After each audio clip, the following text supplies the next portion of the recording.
सदा आरक्षण की बैसाखी पर चलें, वो कभी भी आत्मनिर्भर ना हो सके, कभी भी वो इतना संज्ञान ना हो सकें, कभी भी वो इतना सक्षम ना हो सकें कि बिना आरक्षण के वो मुख्यधारा में चल सकें।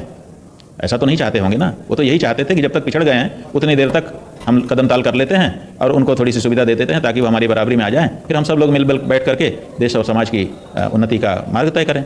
लेकिन आरक्षण को ही जीवन बना लेना अब जिंदगी भर, चाहे कितनी ही पीढ़ियां हमारी गुजर जाएं। से मेरा बस एक सवाल है, वो कह रहे थे कि जाति पाति नहीं, आरक्षण नहीं होना चाहिए। आरक्षण कहाँ है? सुनिए, शारदा पीठ के शंकराचार्य थोड़ा सा मैं यहाँ करेक्ट करूंगी। उन्होंने कहा आरक्षण होना चाहिए, पर जो पिछड़े हैं उनको समाज की पहली पंक्ति में लाकर खड़ा करने के लिए आरक्षण की जरूरत है। पर कब तक ये होना चाहिए, इस पर विचार की जरूरत है। कब तक होना चाहिए जी, कब तक होना चाहिए उस पर विचार के ऊपर मैं बता रही हूँ कब तक होना चाहिए।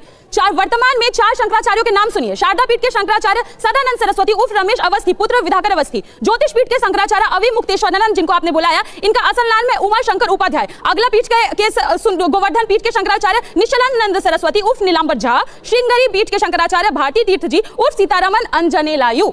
जब तक सारे के सारे जगहों पर आप लोग बैठे हैं, यहाँ पे किस बेसिस पे आपने रिजर्वेशन लिया? सारे पीठों पर बैठने के लिए कौन सा आरक्षण प्राप्त था? जाति का आरक्षण। जब तक वहां पर आप आरक्षण मेंटेन किए हुए हैं, आप पॉलिटिकल स्पेसेस में अपना आरक्षण मेंटेन किए हुए सिर्फ जाति के आधार पर, तब तक देश में आरक्षण मिलता रहेगा। और सुन ले बाबा जी जो बैठे हुए हैं, आरक्षण कोई बैसाखी नहीं है, आरक्षण हमारे मुक्ति का मार्ग है। और जब तक इस देश में सभी को समानता नहीं मिल जाती, एक दलित नाले में मरता नहीं रहता, तब तक इस देश में आरक्षण लागू रहेगा।